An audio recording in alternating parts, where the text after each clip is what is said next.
Welcome to the Skeptic's Guide to Investing with Steve Davenport and Clem Miller. Every 2 weeks, Steve and Clem bring you brief investment insights you may not find anywhere else. We hope you enjoy today's episode. Here are Steve and Clem.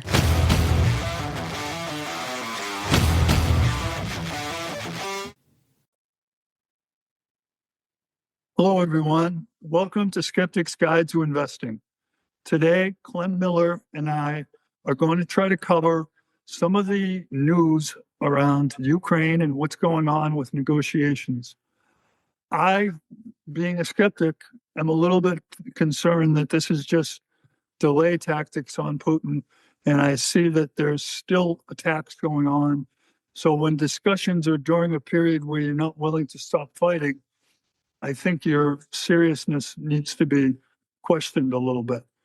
Clem, should I question or should I vocally support the negotiations going on between the U.S. and Russia now to try to come to an end of this Ukraine situation? I think you should be highly skeptical. And, there's been there's been a lot, as I am, there's been a lot in the press about this, but I want to focus on one aspect of this that really hasn't shown up in the press all that much. It's clear that the U.S., especially Trump and Witkoff, think that Russia is going to be a gold mine for U.S. business if this war ends.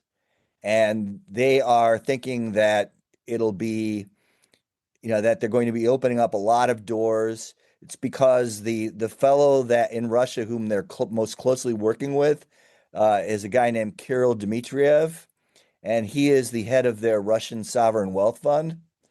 And so he understands business and finance and can, present things in a kind of a, finance and investment kind of perspective.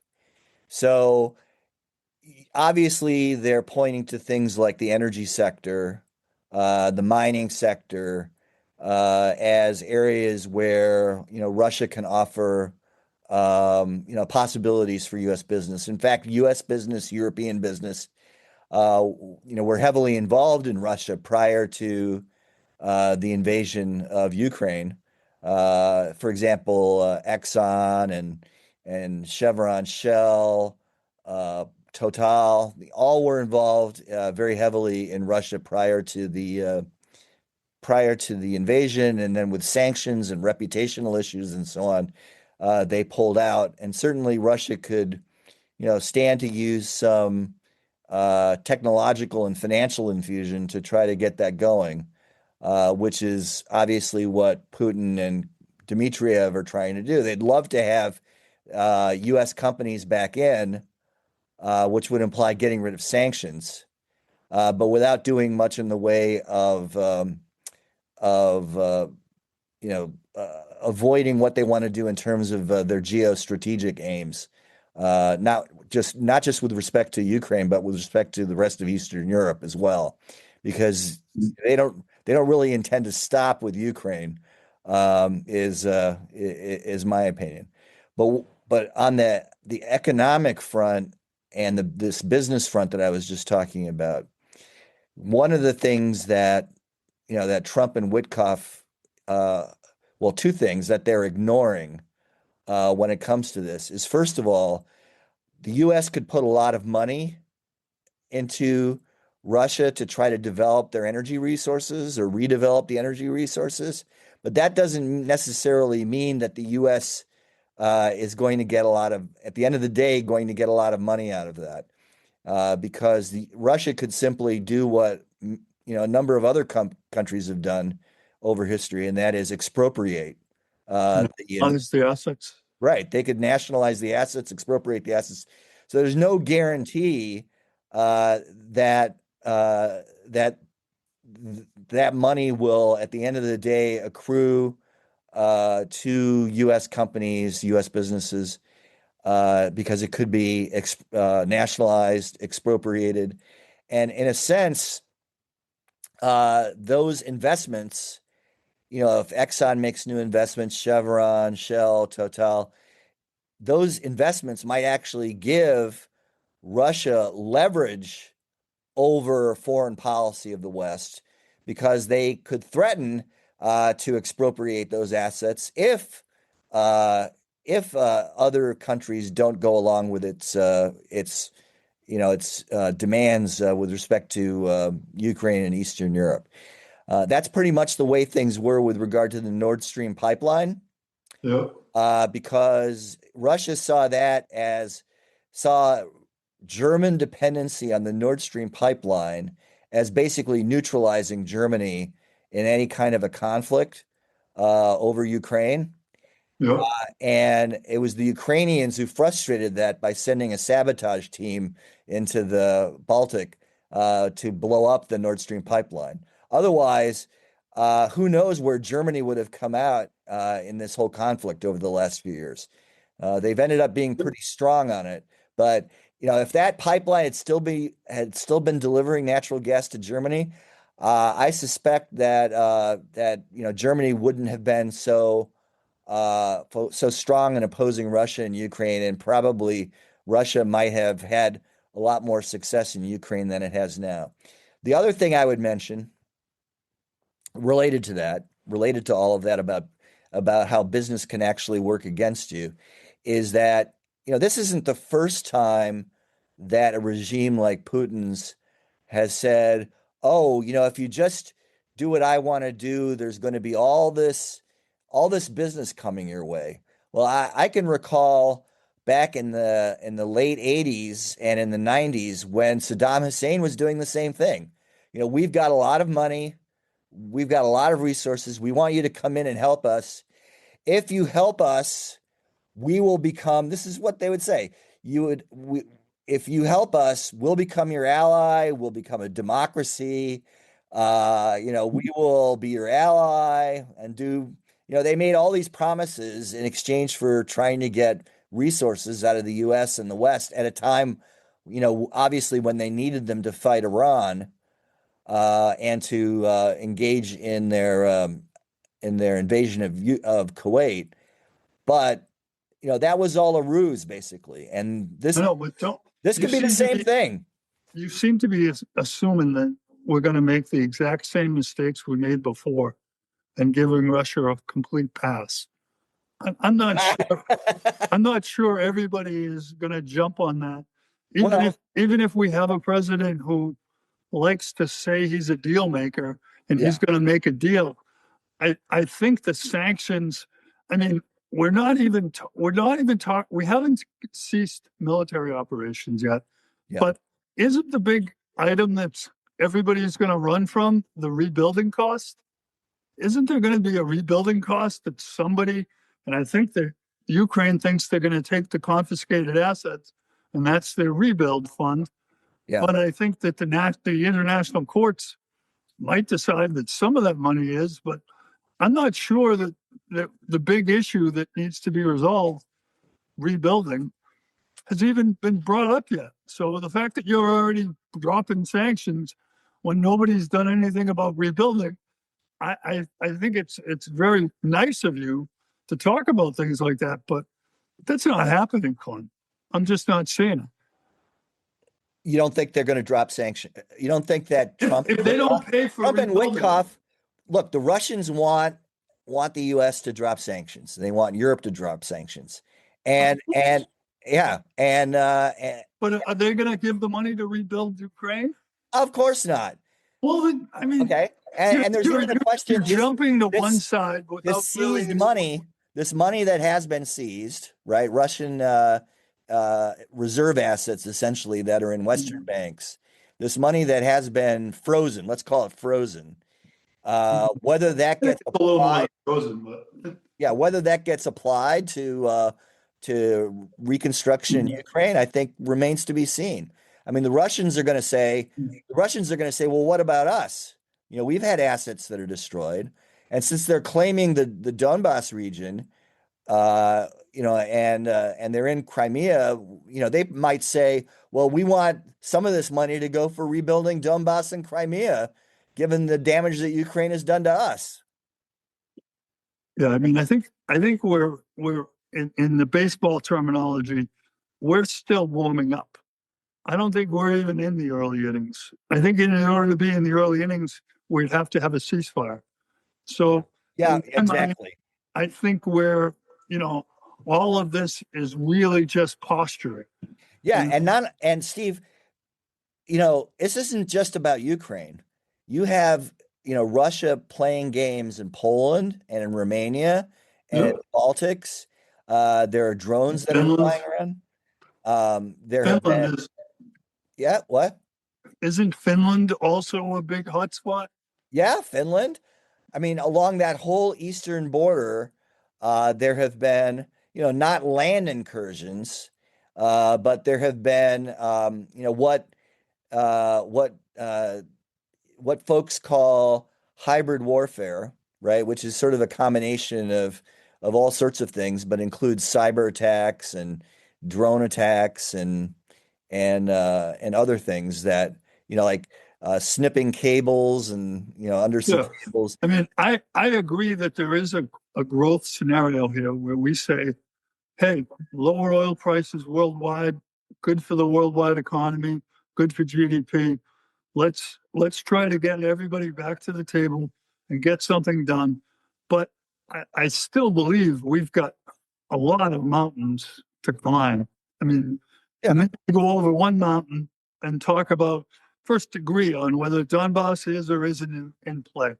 I kind of believe it's in play, and I think it will be lost because I think the argument that it's been a part of the Ukraine when they've been fighting since 2016 there, I don't think it's really been part of the Ukraine. I think it's been a contested area for a long time. Right, but you don't. I mean, the answer, Steve, is to freeze the current lines. That's the answer. Freeze the current lines that Like where they Russia are is right in. now between Russia and Ukraine on the battlefront, freeze those battlefront lines right now. That's the answer to the question.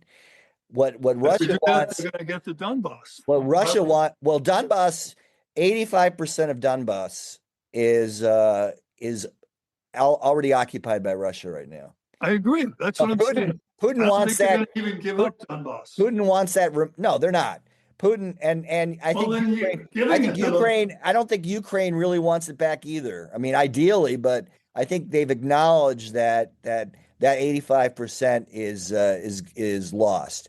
The question is the remaining 15%. You might think, well, gee, it's only 15%, right, of Donbass. The Russians want it back, but one of the reasons they want it back is because Ukraine has defensive positions, weaponry, and all sorts of stuff, defensive lines that are in that 15%. So if Ukraine gives up that 15%, there's going to be a big hole in their defenses. Right. And so that's why they're not willing to give up that 15%. So I think the obvious solution to this is freeze the front line, have a ceasefire, freeze the battlefield where it is now, and on this very important question of which folks kind of refer to as security guarantees, right? The answer there is to put European forces on bases in Ukraine, back from the front lines, maybe 50 kilometers or so, 100 kilometers back from the front lines, but nevertheless have them in there as a deterrent force against further invasion. And But doesn't that violate NATO? If they're not a NATO member, how could the NATO? no, it doesn't violate NATO. NATO countries had forces in Afghanistan, and Afghanistan's not a NATO country, right? So it doesn't matter where you deploy them. And even if Ukraine is not part of NATO, and NATO says, well, we're not going to get all of NATO involved, there could be a quote coalition of the willing, quote unquote, like there was in the Iraq War, who sets up these bases. So, for example, Britain might go in there, France might go in there, and Denmark might send forces there. They've been pretty strong on this, so they might send forces in to create bases. You think the U.S. would send troops? Not under Trump, I don't think, right? But they might offer some, US might offer some form of air support or, providing weaponry or whatnot. But I think, I think there has to be something more than just saying, oh yeah, we'll come to Ukraine's defense. There has to be actual troops on the ground. This whole idea of just saying, okay, Western countries guarantee Ukraine's defense without putting troops on the ground is ridiculous because that's actually happened twice before, and Russia violated Ukraine both times that there were these guarantees. No, I agree. I agree it needs to go to some point where there is some international force that maintains. But then the next question is, okay, how do we rebuild? What do we do with sanctions? Do we rebuild 25% and then reduce 25% of the sanctions? I don't know how we do this in a way that's going to motivate Russia to get it done, but not motivate them to basically position themselves as a on the doorstep waiting to do more actions. Because I don't think anybody wants to set this up and see this done again, in 2 years or 3 years, right? I mean, Europe has a habit of saying they're never going to allow, the violation of one of their, even associate members' borders, but they allowed Crimea to exist for how many years before they did anything. Yeah. I don't see how the honesty in this group and the integrity. I mean, I don't know about Germany's new, is the leadership in Europe changing such that now the Ukraine is viewed differently than it was when it started 3 years ago? And I guess I'd say, was Merkel still around when this started? We'll be right back.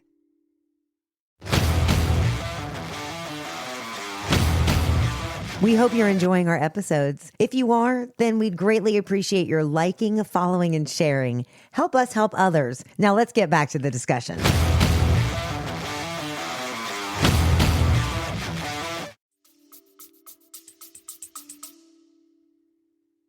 Oh, good question. I don't know. I mean, it's been a while since Merkel was there. Yeah. I think she was. Okay.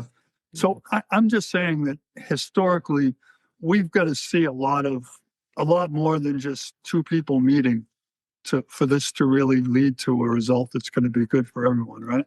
As an investor, I guess I'm really asking, do you think that this could get resolved quickly and the price of oil could come down quite a bit? No. In which case, the price of oil would be lower. Well, you're asking a couple. You're assuming that the end of the war is going to lower oil prices. I wouldn't assume. If we lift sanctions, I think there's going to be more Russian oil on the world market, isn't there? There will be some more Russian oil, but remember that a lot of Russian oil is already getting out. I know it's getting out, but don't they have to take a haircut on the price to get people to buy it? Well, yeah, but there's still the same volume that's coming out. The price is what accrues to the Russians or not, in terms of right. But I'm just saying that if that 30% discount went away, there might be more Russian oil to some degree coming out. On the other hand, Saudi Arabia is always there to act as a swing producer. So if more Russian oil is coming out, Saudi Arabia will simply reduce their volumes in order to keep the price high. Well, so I just I don't see. So you don't see any investment benefit. It's not an arithmetic question, as simple as, okay, the war ends and oil prices will come down. It's not. There are too many variables that are interlocked in terms of behavior of governments and so on that could lead that could mean that that's not the case. Okay. Well, I mean, from an investment perspective, I guess then is Ukraine being peaceful or not peaceful a non-event for our portfolios?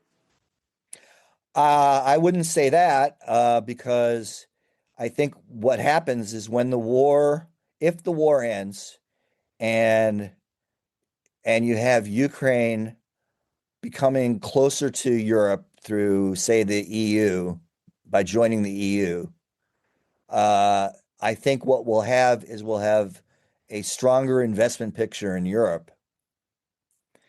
And I think that would favor European assets. Okay. So there is something to look forward to from this that you think is going to be Correct. Are U.S. companies going to do really well in the rebuild? Is that what Trump is setting up for here? Is it we'll have all this wheat that we Well, yeah, but the thing is that he and Witkoff are focused more on the Russian angle than on the Ukraine EU angle. And they're focused more on things like, I'm not saying they shouldn't be interested in this, but they seem to be overly focused on resource materials, right? They're overly focused on oil and natural gas and rare earths and, credit. I mean, that's what they're interested in, even though, the US itself isn't really the processor of a lot of this stuff or the consumer. It's really China that's the consumer or processor. So they might, at the end of the day, win, even though we're the ones sort of carrying the water for China on those issues. I think, the key thing here is, the key thing for us, for the U.S., is I think helping out Europe. The democracies of Europe. If you look at Asia, the democracies of Asia, with respect to potential Chinese incursions. I think one stat I just wanted to throw out there for you, for those who think Russia is this, who think who look at a map and say, well, Russia has got to be important because it's so huge on a Mercator projection map, right? Russia has an economy that's the size of Italy's. So just keep that in mind. Russia's economy is the size of Italy's, and GDP. does vodka replace wine as a right? Or as some other people have said, Russia is a gas station with nuclear weapons. okay? So, those are ways to look at Russia. And I think that, to think of a partnership with Russia as being some kind of huge economic partnership is crazy, is really crazy. We should be a part of the Trans-Pacific Partnership, which Trump pulled out of. We should be a part of a European partnership, building on what Canada and the EU are doing. We should be a part of that. But instead, to play footsie with Putin in Russia just ignores modern economic reality, in my opinion. Okay. I think we want to probably stop there. I think the process of going through this with Witkoff and Putin and the various people in this, I still think is only a partial. We're in the early stages. I don't think we're really serious because we're not bringing Germany and NATO and other people to the table because I don't think this is a U.S. and Russia thing. I think this is really a European thing, in which we are on the fringes of. And so the fact that we've injected ourselves in there, whether it's to get a Nobel Peace Prize or whether it's to sincerely try to end violence in that area, I tend to think it's for the Peace Prize. But I mean, if it were really about trying to settle peace, why are we on the verge of war with Venezuela? I think that just like everything else, we want to try to me, it looks like we're going back to the Teddy Roosevelt kind of walk quietly, but carry a big stick. We want to have that big stick and take it out and and lash at people occasionally, but I don't know if that's really foreign policy as much as it is foreign intimidation. So I believe that, these things all come back, and there is a global karma. And when you violate the karma, which Russia did with Ukraine, I think they've created animosity and hatred that is going to last in those citizens of the Ukraine who will remember what Russia did and not forget. And I think overall, the situation really needs, a good quiet period to really get to a place where we can make decisions about what's going forward. So thank you, everybody, for listening to Skeptic's Guide. We appreciate you. We want to wish you the best this holiday season, and we hope you enjoy what you do. If you like what we're doing, then please let others know, and let's try to do more that are things that you enjoy. So be good, everyone. Thanks. Thank you.